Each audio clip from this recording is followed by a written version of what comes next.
On the last part, Goku makes a pivotal decision to end Fat Buu right here and then, unleashing a colossal wave that engulfs Fat Buu entirely, wiping him from existence. Bubbly is also taken care of, as Goku is now forced to go back to the other world, energy entirely spent. Upon his return to the other world, Goku suddenly detects Gohan's ki. Thus Goku teleports to the Supreme Kai's realm, where he shares the news of his victory over Majin Buu. The Z sword shatters like usual, but Gohan doesn't get his potential unlocked by the old Kai. The old Kai deeming it unnecessary, since Majin Buu had already been vanquished. Because of Buu's abrupt demise, Goku also doesn't receive his life back from old Kai, while Goten and Trunks never learn the fusion dance. Additionally, U doesn't exist as well. The events leading up to the Battle of Gods unfold similarly, with the exception that Beerus remains calm due to the absence of Fat Buu stealing his pudding. Utilizing the Dragon Balls, the requirements of the Saiyan God ritual were made known, and Tabo, Vegeta's brother, was the 5th and last Saiyan to complete the ritual. Without Goku here, Vegeta is the one to assume the role of the Super Saiyan God. However, the eventual outcome remains unchanged, with Beerus emerging victorious. The following events occur like usual, with Vegeta setting aside his pride in order to train with Whis. Meanwhile, Goku turns to the Supreme Kais for assistance, becoming an apprentice of the Supreme Kais. As Goku and Vegeta depart on their two separate training journeys, this is where this what if starts for today. Let's get straight into the video.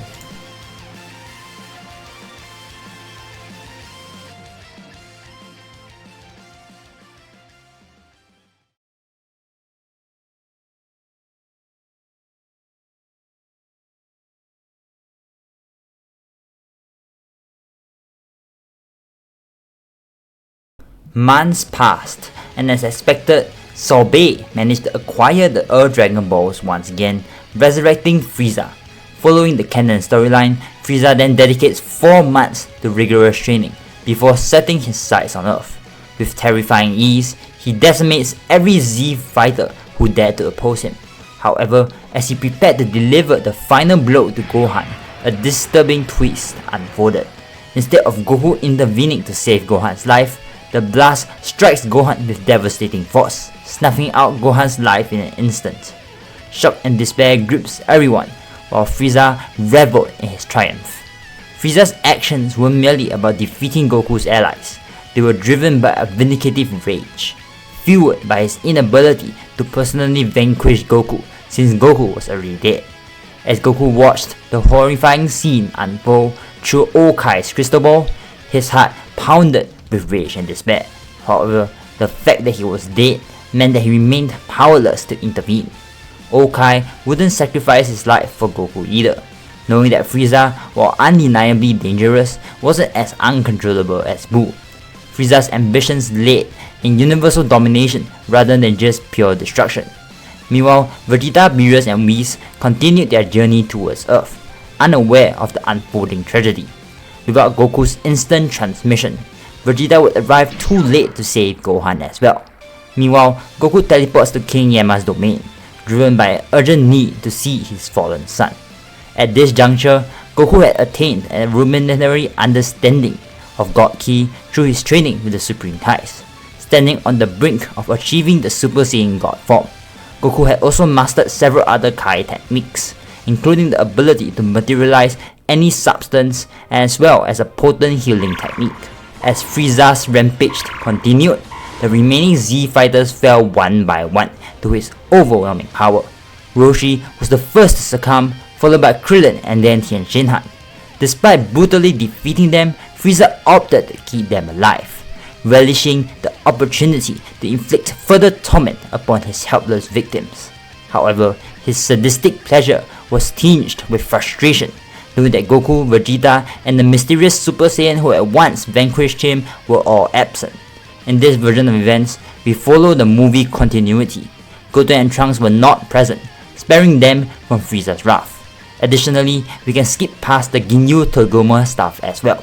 Surveying the destruction brought by Frieza's merciless assault, Vegeta's gaze sharpened as the tyrant welcomed his arrival. Taking stock of the scene, Vegeta's keen eyes detected a glaring absence.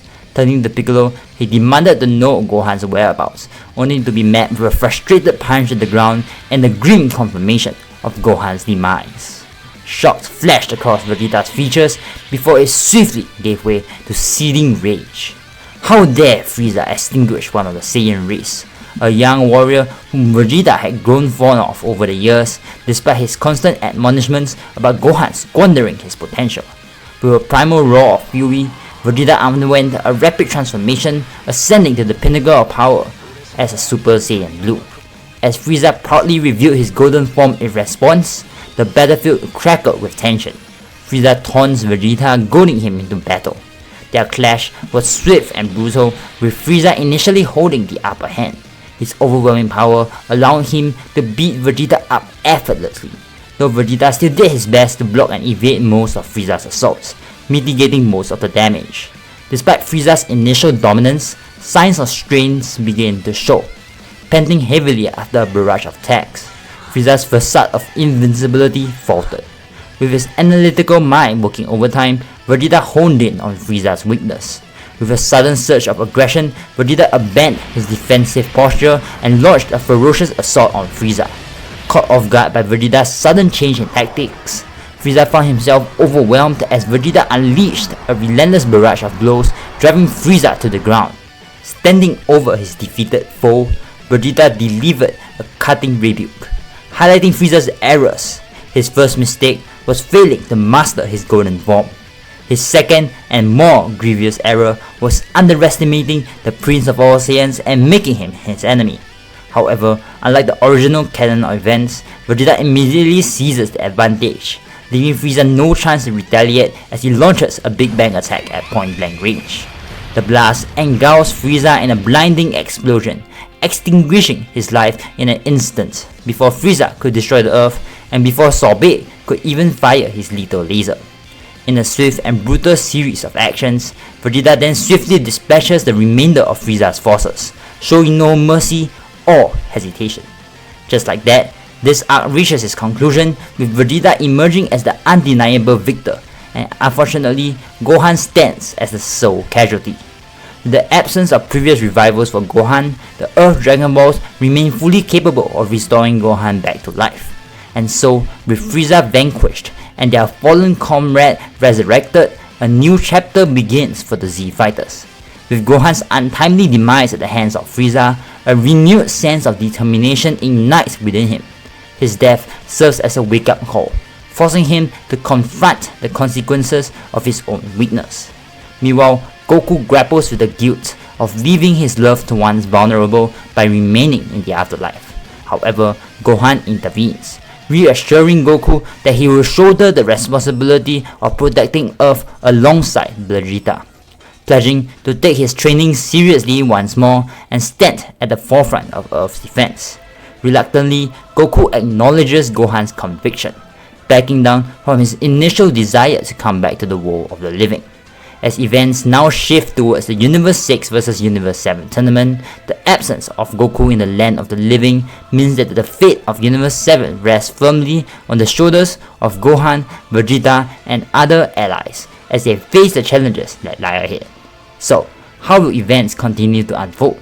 Well, these are questions we will answer in the next part on Dragon Ball Super.